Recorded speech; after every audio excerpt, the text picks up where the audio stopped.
Greetings,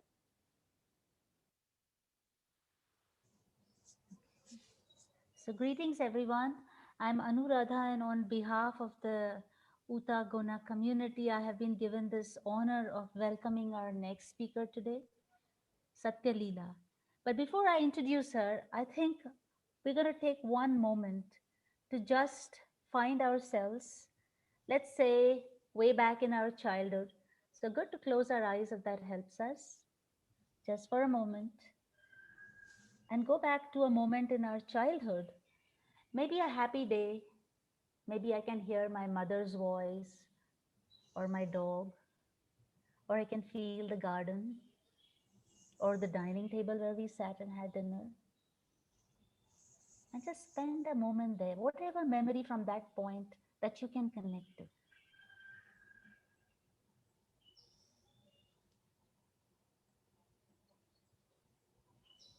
And from there, holding that memory in the body and thought, let's come back here to this gathering and just notice how our body is.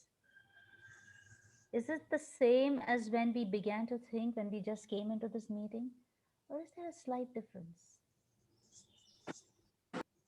We're not in a hurry to answer this or tell anybody anything about this. It's just a kind of a measure. Like I'm able to go back to my childhood, find a memory, and see what it does to my body.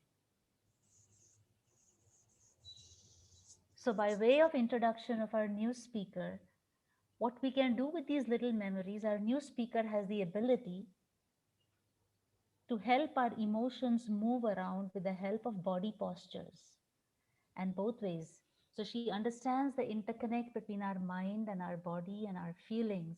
And she has got these little levers to tweak, if I may say, by which she's able to help us change those.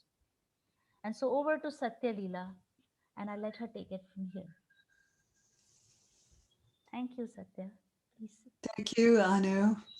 Thank you so much for that beautiful meditation and offering there. And thank you to Amit for organizing this gathering. It's so wonderful to see so many of you here, even if I don't see a lot of the live faces. I feel your presence, and I'm happy to be here with you today. Feel very blessed to be able to share some things that I have learned over the past 30 years or so.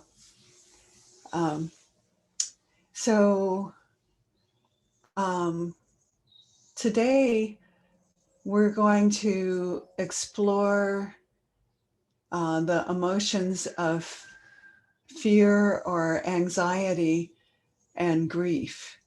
And I'll be helping you with ways that you can use your body to process those emotions. And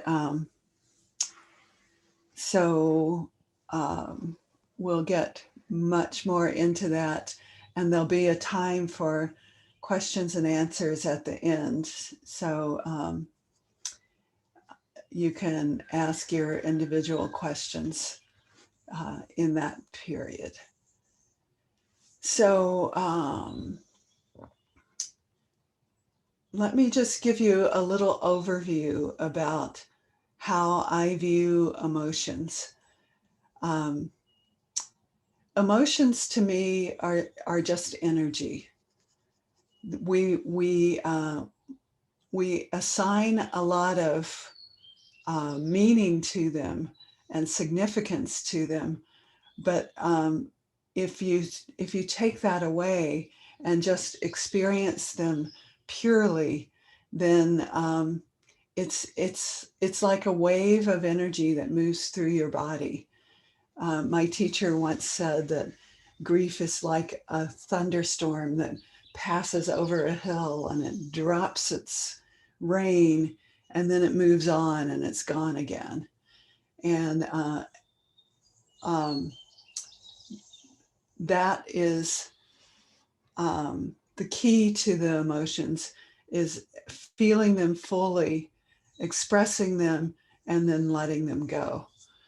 Um, there's I just want to interrupt myself because I'm distracted by something that I want to just say this to ease the distraction. I have a tremor in this hand, and it I'm okay, but my hand tremors. So I get self conscious when I put it up in the screen, and I think, oh, everybody's wondering about what's going on. So I just want to speak it so I don't have to wonder if you're wondering about it. So that's what it is. Um, so back to the emotions. Um, when you're dealing with an emotion, there's two extremes that you can fall into. One is repressing the emotion and choosing not to feel it, which leaves it stuck in your body. And over time, the stuckness in your body can create um, even physical diseases. So it can create tightening in the muscles, and longer and longer, it can create more drastic disease in your body. So we don't want to do that. The other end of it is what I call wallowing in it, cycling through over and over and over and over the same, like somebody who's stuck in sadness and can't stop crying. Um, and we don't want to go there either. That's a result of obsessive thoughts, cycling over, thinking the same thoughts over and over, and those thoughts produce the emotions in the body. So there's this whole connection between the mind and the emotions and the body. And so we don't want to go into the wallowing in the emotion either. So if you're doing that, then you need to start looking at what thoughts are you thinking and start changing your thoughts to think something different. Like if you're like, an example would be, um, I'm never, I'm never gonna be loved. That's that would be an example. Say you've broken up in a relationship and you're sad and depressed and lonely, and the thought keeps coming, I'm never going to be loved, I'm never going to have another partner, I'm never like that. And so you just keep crying over and over and over again because the thoughts are, I'm never going to be loved. So no matter how much you release, the thoughts are still creating more to have to release. So the way to do that, to the way to interrupt the thought, is to focus on something different. Focus on the beautiful sky, or a flower, or a tree outside your window, or anything that makes you feel good. Shift your focus, the sunshine on your face. Um, Shift your focus to something that you can appreciate, and that can interrupt the process. And there's a whole lot of teachings about ways that you can shift your thinking, and it's more than I can include in this hour that we have together. But I just want to mention that dynamic. So where we want to be is in the middle path, not repressing, not wallowing, but if there is an emotion, to express it fully, let it go, and move on. And if you can express fully, and then your emotions will clear, your energy body will clear, and you'll be able to move on. So that's what I'll be showing you today is ways to express and ways to process it out of your body. So, so that's kind of an overview of what we'll be doing today. And this is such a small taste because I could teach weekends and weekends of this, but we only have an hour. So I'm and this will be enough. So let's move into talking about fear and anxiety and how to deal with it if you are feeling fear or anxiety. So, what happens in your body if you're feeling anxious? What do you notice in your body if you're feeling anxious? What happens to your breath? Can you remember a time when you were anxious?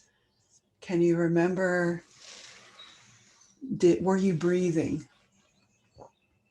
If you are like most people, when you get anxious, you stop breathing or you breathe very shallow breaths. So one of the very first things, and this is like if you can't remember anything else, this is the thing to remember, is take a deep breath if you can, and exhale with a sigh. Do that now.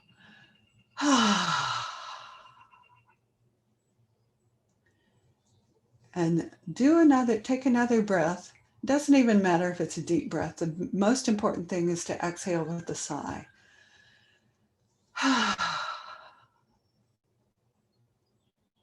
And do it one more time.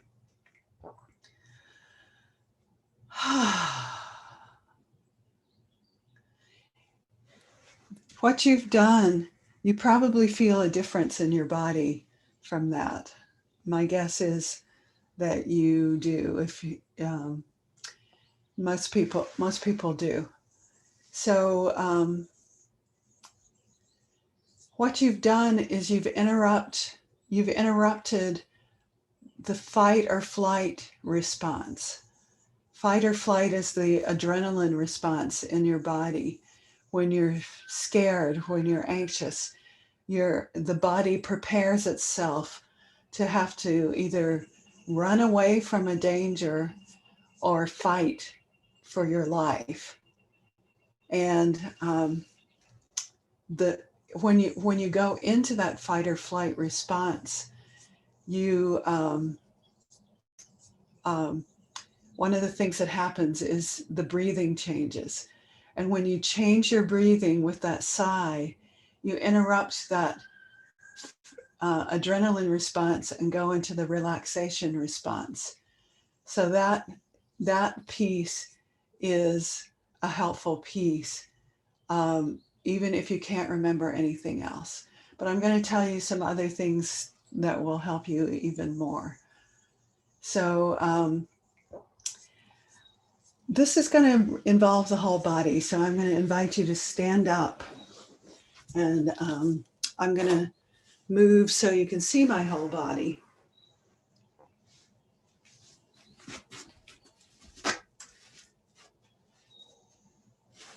All right. So one of the responses when like an animal like a deer or an antelope gets chased in the wild, they run, and then when the danger is over, they shake. So shaking helps you shake off the adrenaline response and the fear response and get back to normal. So I'm going to invite you to just shake now. And one way to do that is to move your knees up and down, alternate your knees like this, and let the heels come up and down off the floor. And that moves your whole body. Let your head move too. And let your jaw relax and shake off your whole body. And shake, let your arms shake. Let your voice shake. Shaking. So go ahead and do that if you haven't yet. Just even for a minute or two.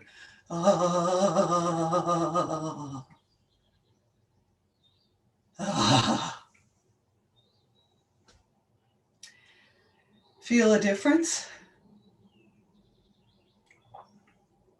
So we breathed, we shook, and now one of the things about fear is that it it's a contraction of the root chakra, the energy center that's at your perineum, and you've lost your grounding to the earth. So I'm going to show you some ways to ground with your body, to reconnect with the earth, so that when you're rooted, when you're grounded, you are you can draw upon the earth's energy for strength. So the first thing is just to wiggle your feet on the ground. Wiggle your toes, rub your feet around, feel the soles of your feet. Even if you have shoes on, if you have shoes with heels, I would suggest taking them off so that your feet can move and touch the ground totally. And let your knees bend just slightly. If your knees are bent, if your knees are locked, it's puts a stop to the energy. So let your knees be bent and relaxed. And take a breath into your root chakra. And then as you exhale, send a root down from your root chakra down between your legs into the earth.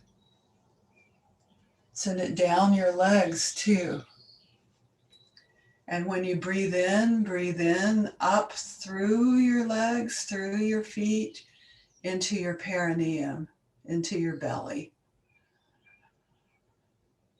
Each time you exhale, send the root down deeper, wider, like the roots of a tree.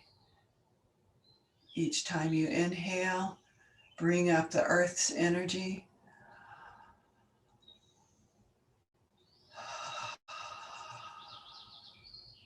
Put your hands on your belly and breathe so that it makes your hands move. Breathing all the way into your belly.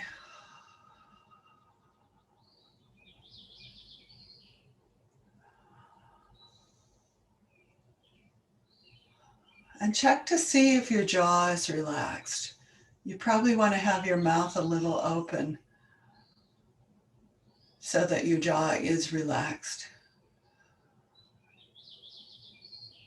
Feel the difference that just a few moments of this has created in your body.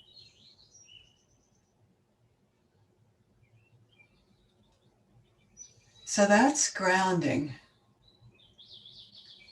So you can stand, you can keep standing if you want. I'm coming back because I want to talk a little bit more. So that helps to take care of the body. And next, we want to take care of the scared little child in you. And one thing I do for that, it's kind of silly, but I love it. So I'm going to do it here with you too. I made up a song. The melody can be anything you want, but the words are, everything's gonna be all right. Everything's gonna be all right. Everything's gonna be all right. Everything's gonna be all right. You can put your arms around yourself too and rock yourself. Everything's gonna be all right. Everything's gonna be all right. Everything's gonna be all right. Everything's gonna be all right. Isn't that sweet? I love doing that. It's like treating yourself as your own baby. And and so I'm going to give you one more tool here, and that is um, if you usually anxiety and fear are not rooted in the present moment. They're worrying about the future, often based on the past, but worrying about what's going to happen sometime in the future. So you're suffering already about something that might not even happen, which means you have to suffer over and over and over, and it may not even happen. If it does happen, if it is in the present moment, then you can respond to that situation and do something about it. And you may not even have the suffering that you're scared you may have. So it's really a waste of your energies to worry about the future. And doing all these practices that I've just showed you are ways to help with that. But one more thing that can be really useful is to get yourself in the present moment and to notice, what do you see? Look out the window. What do you see? Look up at the sky. Are there clouds? Look for a thing of beauty. Look around your room. What do you see? Do you have something there that reminds you of the beauty of God? Do you have an altar? Do you have a flower? Do you have anything in your room that reminds you that you are loved, that everything is all right? You can create, when you're feeling good, you could create an altar if you don't have one that is a reminder if this is something that you need work with a lot. So listen for what sounds you hear. What smells do you smell? Come to your senses. I had a friend, a singer songwriter, who has a line in one of her songs that says, "Lose your mind and come to your senses." And I just love that line. Come to your senses. What do you smell? What do you taste? What do you see? What do you hear? What do you feel? Come to the present moment. In the present moment, there's usually not a danger. And if there is a danger, you're not sitting there worrying about it. You're doing something. So you're in action. So there's a little survey of a lot of tools. So I'm going to just review what I did. It was the sigh, exhale with a sigh. It was the shaking.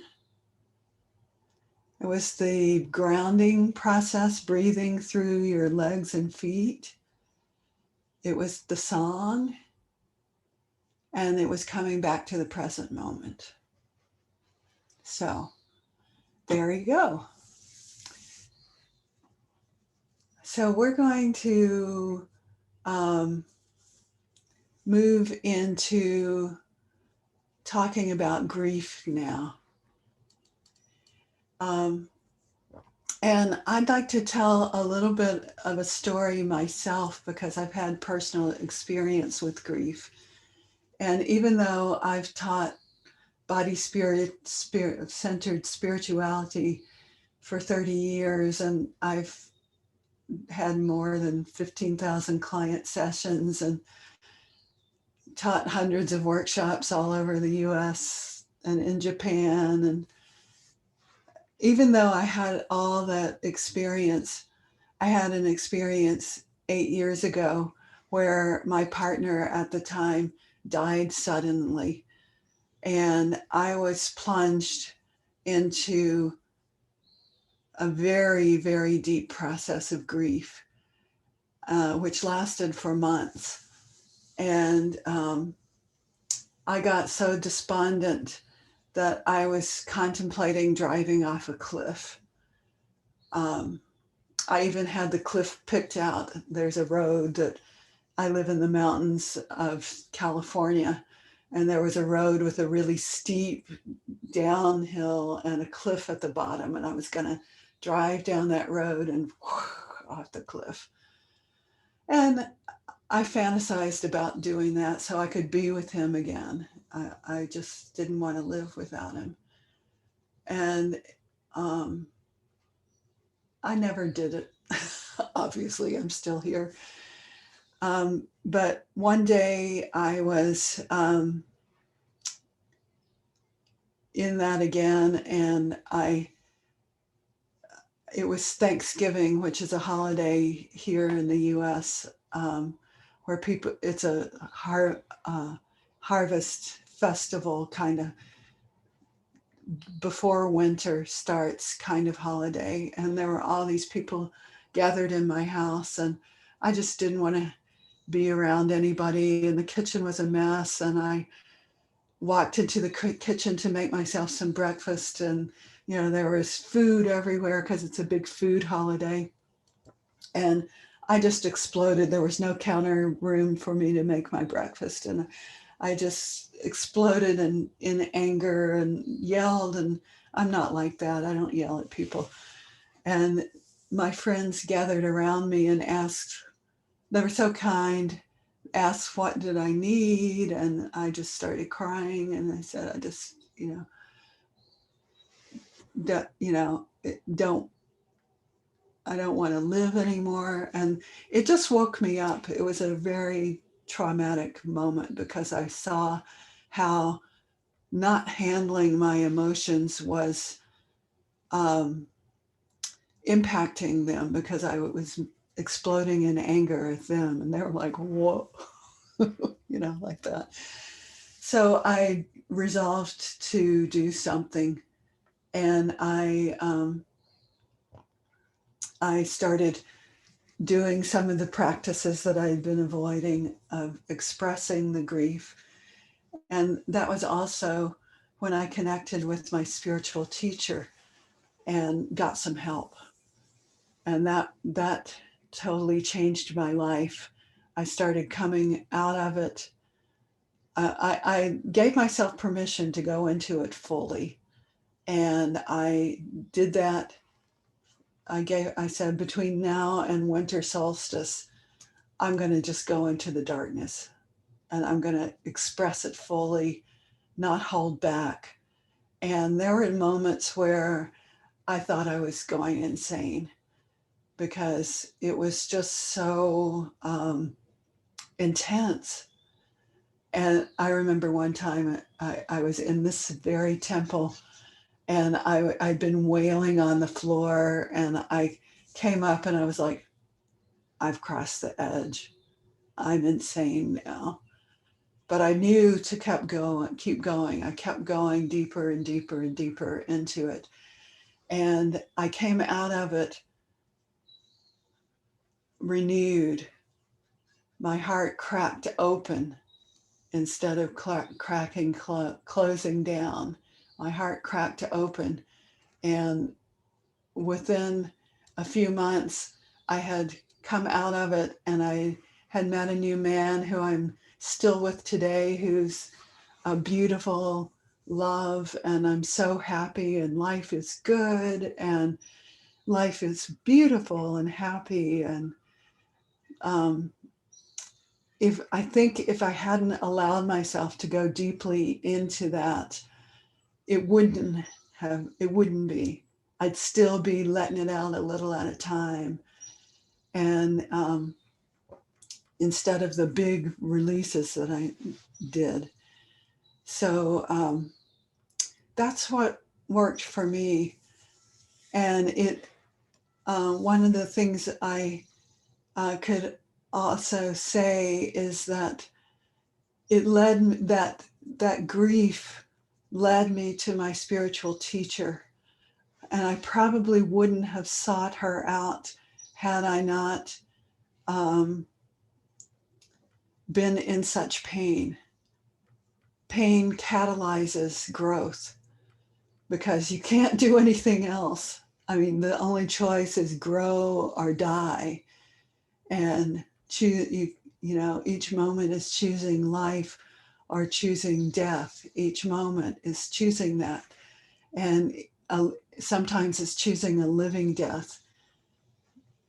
Often, it is choosing a living death. But I chose life. I chose aliveness, which doesn't always mean joy, but it led to joy. And it has led to this incredible awakening spiritually that I don't think I would have gotten to had I not had to do it, because I was so desperate. So even though it's a hard way to awaken, it is um, a major catalyst in your soul's evolution. And often your soul has chosen this event before you even incarnate, so that you do have the kind of awakening that it will bring if you allow it. So it's a passage, and there are possibilities on the other side. So it can be easier to hold that kind of metaphysical view. It can be a lot easier to go through it if you have the perspective of the process that you're in, that you're not just endlessly suffering, that if you are processing the loss of someone close to you, there is, I often say that my former partner's death was his last gift to me, because it was a gift. It was an incredible gift, and I think that that's why we were together, is so that he could deliver that gift to me with his death, and catalyze my um, my opening. And I'm forever grateful to him for that. So there's a kind of a perspective that can carry you through the times when it's just so hard, when you want to drive off the cliff. So things change, things shift. Nothing stays the same. Um, so I want to talk about tears. Um, there was a study I read about once, that where they collected tears of sorrow and tears of joy, and they analyzed them chemically, and they found that they were completely different. And what that tells me is that the tears are like washing the grief or sadness from your brain, and they're acting in a similar way to the way urine cleanses your body. Tears cleanse your brain. So crying your tears completely helps to flush out the toxins that build up when you're sad. And so one of the things that I found was really, really helpful when I was grieving was to be sure that I cried fully and completely, that I didn't stop the tears. A lot of times we,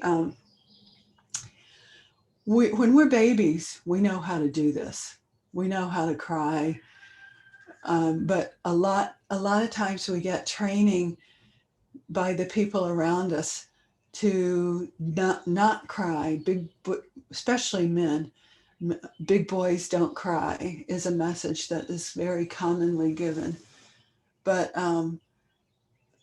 it's such a big emotion when you cry that sometimes people are afraid of it, people around you, because it reminds them of their own grief and that they don't want to look at. So we often will get training to don't cry, be happy, and we learn to do that because we want to please. Yes, we always feel lighter after crying. Yes. I used to teach a workshop called Lighten Up the Heaviness of Grief. And the tears are a, um, the way to lighten it up. And so um, I lost my train of thought. Let me retrack. Um,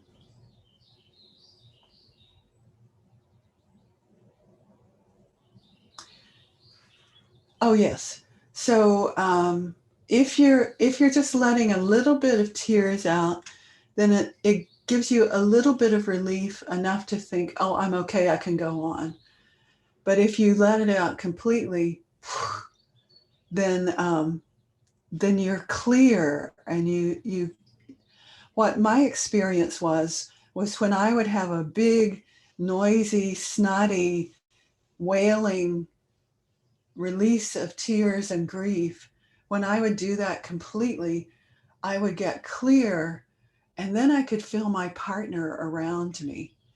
And what I think is that he was always around me, but he couldn't penetrate through the layers of grief because he was back in pure positive energy of source, and he couldn't resonate with all the grief that was around me.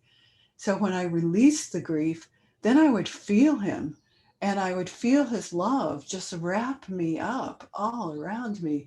And I knew that he was okay, and I knew that he was with me, and that he still loved me. And I would go into this ecstatic place where I was just in the light with him. It was quite remarkable where that deep release would go. So I really encourage the release. And I want to show you some things you can do with your body and with your energy body to help facilitate a deep release. So I'm going to get up, and I'm going to show you, and then I'll invite you to do it yourself. But watch, watch me for a minute, because you won't be able to see once you're in this posture. So I'm going to get into let's see. Yeah, I think this is better. I'll start with from the side. I'm going to get into a child's pose like this, but I'm going to do it this way so that you can see what I'm doing with my heart. And the reason I'm going to get into a child's pose is because it's a very effective way to empty out your heart. So the energetics of this is about emptying the grief that's in your heart, letting it empty out from your heart into the earth. Because the earth can receive your pain and recycle that energy into compost, into something that will nourish. And the earth is um, a giant field, like a giant mother that will hold you. So connecting with the earth and draining the heart, because the grief is centered in the heart and the lungs. The whole heart chakra includes the lungs. So it the grief lodges here, and you can almost feel it streaming out when you start doing this. So emotions. Now I'm going to talk a little bit about the energetics of emotions moving. Emotions, there's three things that help emotions move. One is movement, one is breath, and one is sound. We were using movement quite a bit and breath with the fear thing we were doing a little while ago. Today, I mean, with grief, it's much more about the sound and the breath. It's a long exhale, and the sound kind of comes naturally if you haven't trained it out of yourself. It's a wail. If you ever watch babies cry, uh, there's movement in the belly. The belly moves like that when you do that. But grief, that's just like a cry, I'm a little sad. Grief turns into a wail, like a ah, ah.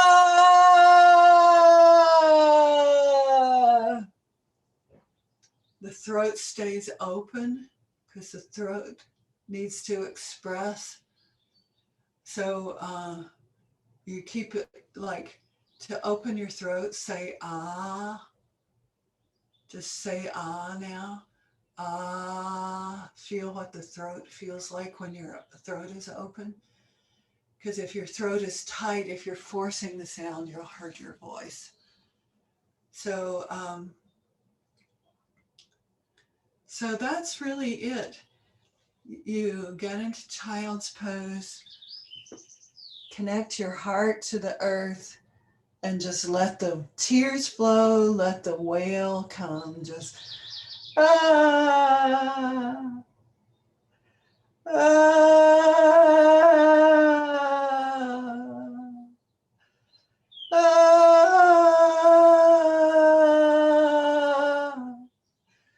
and you can do it as loud, as long as you want. So I'm going to invite you to get into child's pose and just do that. If you're in a situation where you need to be quiet, you can just do it softly. You don't have to do it at the top of your voice, but just try it for a minute and see if you can feel if there's if you have grief in your heart. See if you can feel the grief flowing out of your heart into the earth. So I'm going to give you about 5 minutes here, and then I won't be able to know what you're doing because the sound and pictures are off, but I'll just call you back in about 5 minutes. So go ahead and um, do that.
And take a deep breath. If you're still in process with this, I encourage you to stay with it. If you feel complete, then you can come back. And if you have anything you'd like to share in the chat about what your experience was, you're welcome to do that. Um, and we'll also have some time in a moment for questions and answers.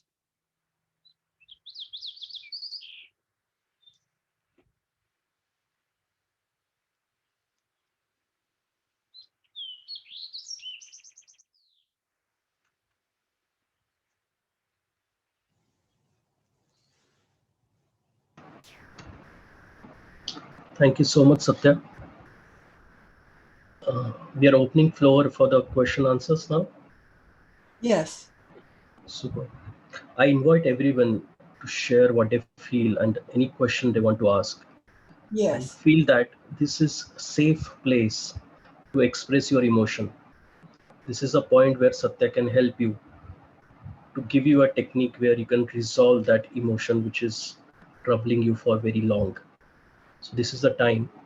Uh, Please, if possible, put your video on, because Satya will like to look at your body and also read what your body is saying. Janki, thank you so much for sharing that. Uh, and Satya, I will start with my question. Why do we run away from emotion? Why we do not face emotion? And you would like to throw some light on that? It will help. Well, I think it's a complex thing. Some, some of it is training. Um, we learn as babies, we come in able to express emotions. We have the body, the wisdom of the body, that knows what to do. But we may be born to parents that haven't expressed their own emotions and are scared of ours. And so they teach us um, to be happy because they don't want to look at their own stuff. So that's part of it, is the teaching from the parents, well-meaning parents. It's not, their parents taught them and their parents taught them, and it's ancestral through the lineage. um, so that's part of it. It's also partly the ego mind.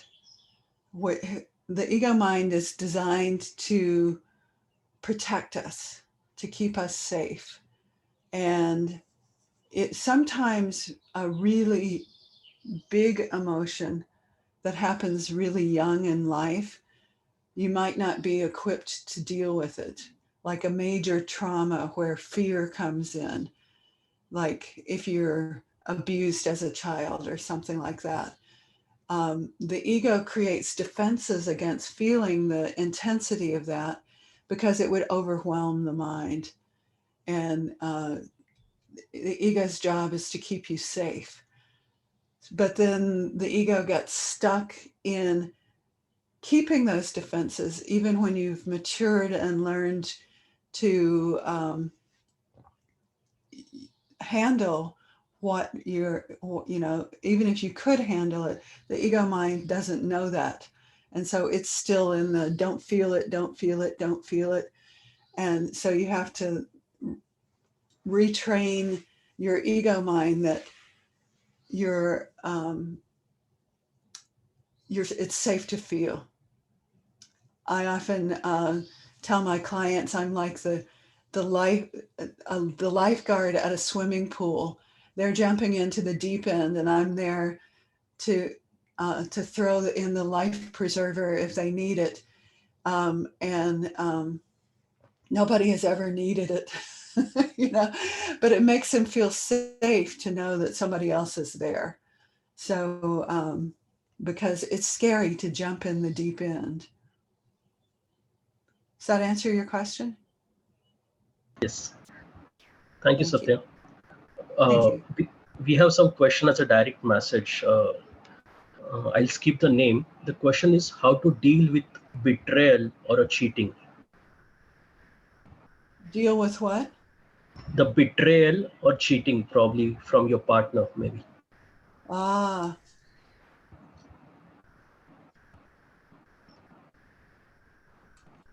a raven just landed on the tree outside my window. I wonder if it's giving a message. um,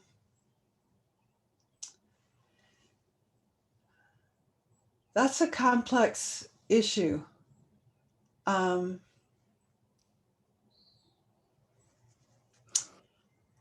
there's the place I would go with that is twofold.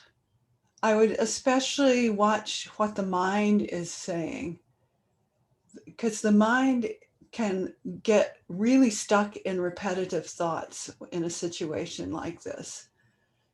It's he or she did me wrong. I've been wrong. Blah blah. It's easy to go into being a victim, and the victim mentality will drag you down. It will make you sick. It will make you unhappy. So, um, interrupting those thought patterns would be an important place to start. Releasing the emotions, the thought patterns are going to create sadness and anger and whatever whatever other emotions. Um, but and so you need to release those, but you also need to look at what am I thinking. And here's a tool I just learned just a couple of weeks ago. It's from Dr. Joe Dispenza, and it's a tool for when you notice that you're thinking repetitive negative thoughts. The thoughts are going, he did this, and that's all in your head. And what you do externally, you say, change loudly, and it overrides what's happening inside your head. So you just, when you notice you're looping like that, say change. So those are some ways to start with. You probably will need to use, it would probably be helpful to do some therapy, either with your partner or alone or both, um, because that's a complex situation. And those are some tools you can get started with, but you might need to do some therapy to do some work. Yeah. So, Thank you, Satya. I uh-huh. think just wanted to inform that Satya is expert in processing the couple emotions also. So she done a lot of couple sessions in US and Japan. So I understand that question is a big question to answer, and uh, anyone who want to wish to go deep with her, I'll share the contact. Oh, thank Arpita you. have a Arpita have a next question. Uh-huh. Yeah. Hi. Hi. Yeah. Okay. I don't know if you can see me, so maybe I'll just put on the light. Yes. Oh, yes, there you are. Yeah. Hi. So I thought it was very helpful. The initial part where you spoke about anxiety, Mm. and no, the one before anxiety. What was that? Grief. No, anxiety only. And you said that we need to focus on, when the thoughts come, that you need to focus on something else outside and, push the thought away by focusing on that.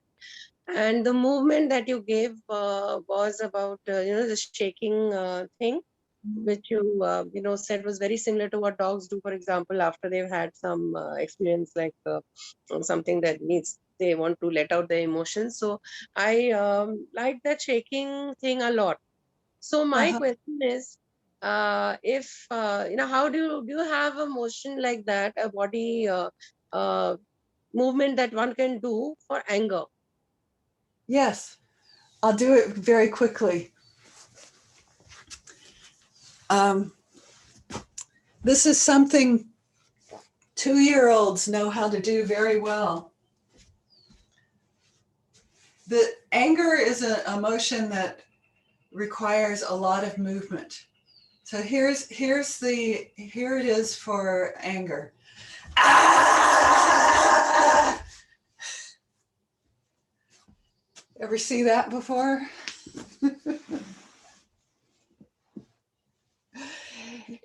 I tell you, you do that and boom, it just flashes through. It relieves the anger so quickly.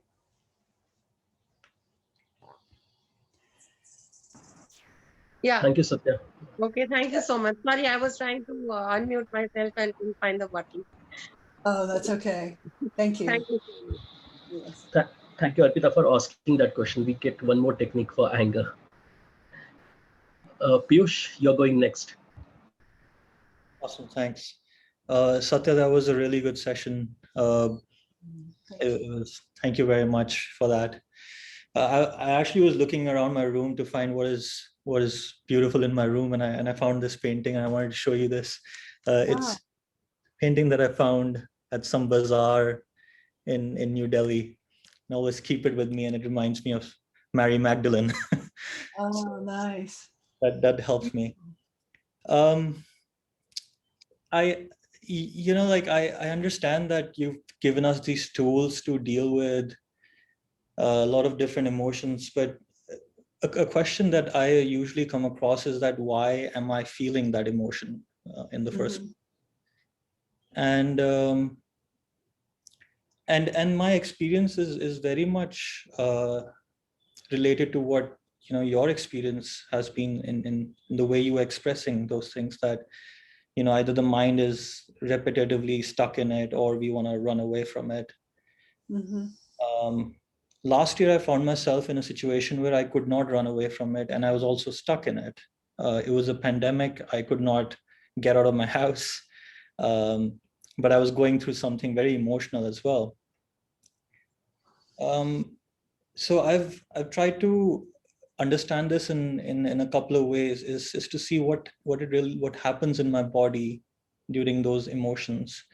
So if there's fear, usually there's a hollow sensation in my gut. But then anxiety is also very close to it. So firstly, I try to understand, like, what am I even feeling? Because a lot of the times I don't even know what I'm feeling. The other question is that how do I understand the root cause of it? Would therapy be required, or would there be, can this be an individual enterprise, or would you need help if you're going through very strong emotions, for example? Satya, just to add one more thing, what Piyush was saying is how the men and women approaches this same emotion uh, in their body or in their perception. So just extending that question a bit, because I can relate with Piyush, and I can relate that many men have problem feeling the emotion. Forget about knowing which emotion it is, but they will not even feel that emotion.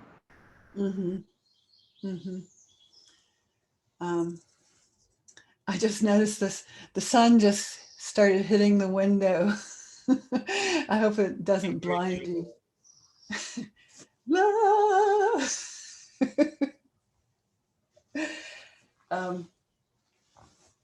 Let's see.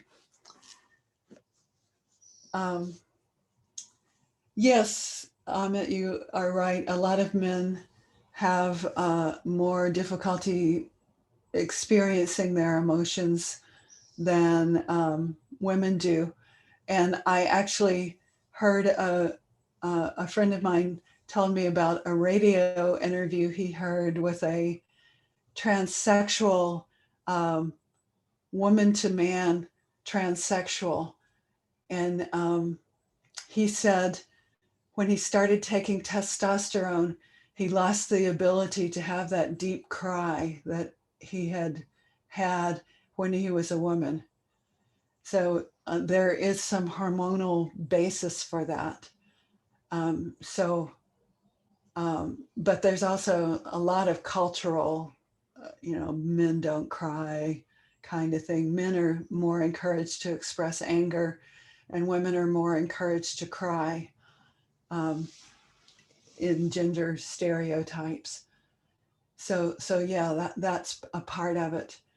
Um, as far as whether you can do the work individually or if you need an assistant, it's really up to you. It, it's certainly worth. I mean, it's ultimately it's all about you. You're the one that's doing the work. You're the one that's watching your thoughts. You're the one that's understanding yourself. It can be helpful to have a guide, especially if it's very foreign territory. If you notice that you feel an emotion and then you go away and do something else instead of expressing it, or if you're thinking about something and you find your mind wanders off and you get distracted, those are all ways that a guide can help you, because a guide can ask the questions that help you explore. A guide can keep you on it when you're wanting to distract and go someplace else because it's too hard to look at. So it's definitely possible to do it on your own. I do a lot of work on my own, but I also get help when I need it. So it just depends. It depends on if you're able to do it. I think the place to start is doing it yourself, because you're right there with yourself already. you know but if you find that you can't stay with it very well, then that's a good signal to get some help. Did that answer your question? Yes, and just that part of also trying to understand the different emotions, because a lot of times I see they're very mixed up, convoluted. Yeah. Um, Fear might lead to anxiety, might lead to something, and Yeah. it's never static. Yeah. And there's often layers. Often like for me, it's easier for me to cry and be sad or fearful than it is to be angry. So my anger is sometimes underneath the tears. So a lot of times, mostly in therapy with a guide, I would start out with crying, and then I would drop into anger. After the tears, I would drop into the difficult place, the anger, and get really angry. And I think I was only able to do that at first because I was with a therapist. Now I can do it because I've done it a lot. But at first, I needed that help of someone there with me. But sometimes it can be the other way around. Anger can be the surface emotion, the one you go to that's comfortable, and under that are tears. So it's constantly moving and changing. Thank you for that. Yes, thank you. Thank you, Piyush, for that question. Atul, you can ask your question. The question you ask is a big question, but still, let's give it a shot.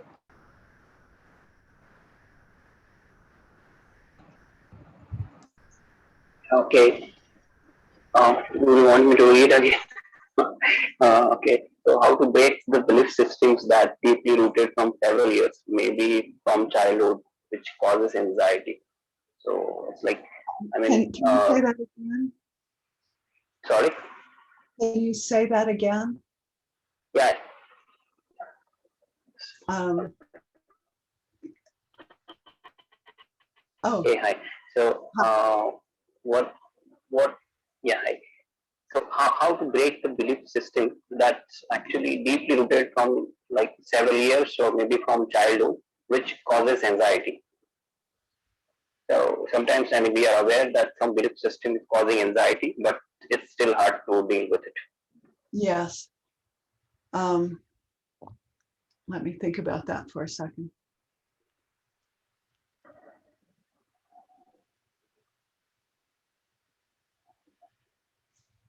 I think the place to start would be to acknowledge there's a teaching that I comes from the Abraham teachings. Abraham is a channeled entity, the law of attraction, and they say a belief is a thought that you just keep thinking. A belief is a thought that you just keep thinking. So if you have a belief system, it's because you've been thinking it over and over and over and over and over and over and over and over and over and over and over and over. So one thing is to start noticing when you think those thoughts, and notice that you're building the belief system even stronger. And when you can start bringing consciousness to that, then you can start building a new belief system. Because if a belief system that is a thought that you just keep thinking, then you can think different thoughts and create different beliefs. So when you're not in the throes of it,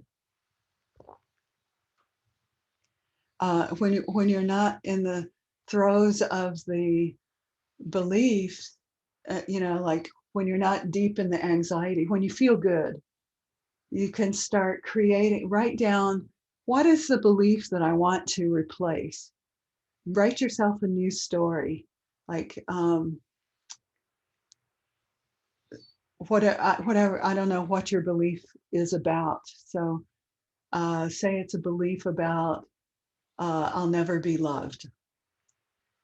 Then the new story is people everywhere I go love me all the time. And I'm very lovable, and it's effortless to attract love into my life. Or just how, I'm not being very articulate with this story, but write it down and put it up on your wall so you see it, and read it. Put it by your bathroom mirror and read it while you brush your teeth, and start trying to think those thoughts. And if those are too hard to get to, just instead of when you, okay, here's a process. When you notice that you are thinking, nobody will ever love me, for example, then interrupt that thought.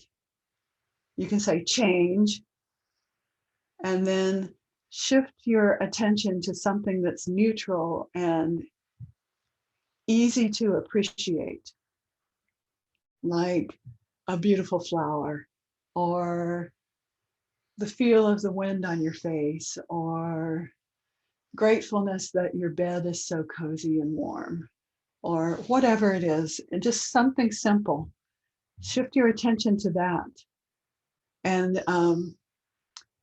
then when you, to get yourself out of the negative pattern, get into neutral, And then once you're in neutral, then you can start thinking, well, actually, what's really true is that all those thoughts were based on a belief system that is just thoughts I've been thinking. And I can think different thoughts. And those different thoughts will lead me to a different belief and will lead me to different experiences. So, 3-step process. Notice the negative, go to neutral through appreciating something neutral, and then start affirming that life is changing and bringing in your new belief. Does that make sense? Yeah, absolutely. Thanks. Okay. Thank you, Atul. One last question for the session, Satya. If your Okay. partner is processing some emotion, how you can support it? Well, that's a beautiful question. That's a beautiful question. And the first thing is to know that it's not they're not broken and they don't need to be fixed. That you can show your love to them and support them in a complete expression of the emotion. And you can trust them that they are in a process that is ultimately going to be beneficial for them. So, the very first thing to do, the first thing is to ground yourself, because it can be challenging to be with big emotions. So you want to ground yourself, use the breathing from the root that we did earlier with anxiety, so that you're connected to a strength that you can draw upon, like the tree has roots, so that when the wind blows, it stays rooted, and the winds of emotion are blowing. And you can ask them what they want. Can I support you in any way? Sometimes support can be holding them while they cry. Sometimes support can be giving them a lot of space while they scream and shout. It looks different in different situations. Different people will like and need different things. Some people want to be alone. Some people want somebody there with them. So trust them to tell you what they need, and know that if they want to be alone, it's not about you. It's what they need for their own. Some people need to be private to be able to express.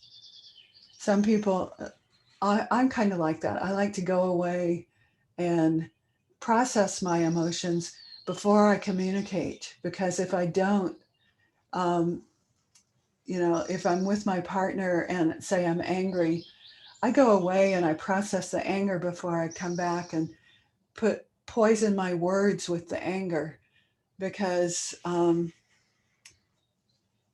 energy of anger is a challenging one to receive as a partner, and I don't want to do that to my partner. So it's been really, he and I go through disagreements so quickly because we do that. We don't dump the anger at each other. We separate and dump the anger. And it might take a few hours. It might take just a few minutes. It might take overnight. But then we come back and we talk about it, and we're like loving and talking about it as allies. This is what happened in this situation. And when you did this, I felt this way, and what what I need is this, and what I'd like from you is this.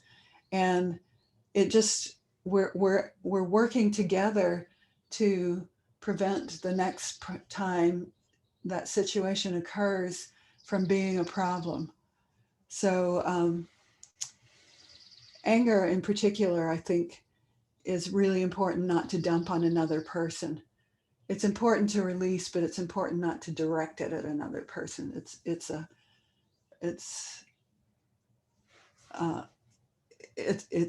kind of hard to receive. So I'm kind of rambling here because I don't know the specifics. Did I answer the question? Yes, we got it. Okay. Yeah. Thank you so much, Satya. I know you have a busy schedule and you are running from one country to another and finding time for us, which is almost 6 a.m. for you in the morning. It means Yes. a lot for us. Thank you so much. And on behalf of everyone in India and Team Oo-Tah-Goh-Nah, we thank you for sharing your wisdom. The one sense I'm taking from your session that we have this physical body and which is very important to process the emotion.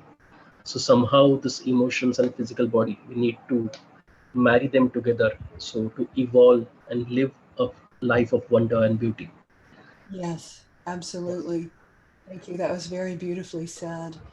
And I want to thank you for putting this on, and each of you here today for being here and allowing me to flow. It's such a pleasure to share what I've learned over the years. And um, I hope that at least one thing was helpful for you, and hopefully a lot more than that. And I feel very blessed to give this to you. Thank you so, so much. Thank you, Thank Satya. you, Satya. Thank you, everyone. Thank you. Thank you, Satya. Thank you, everyone. Thank you, Satya. Mm. Thank you. Mm.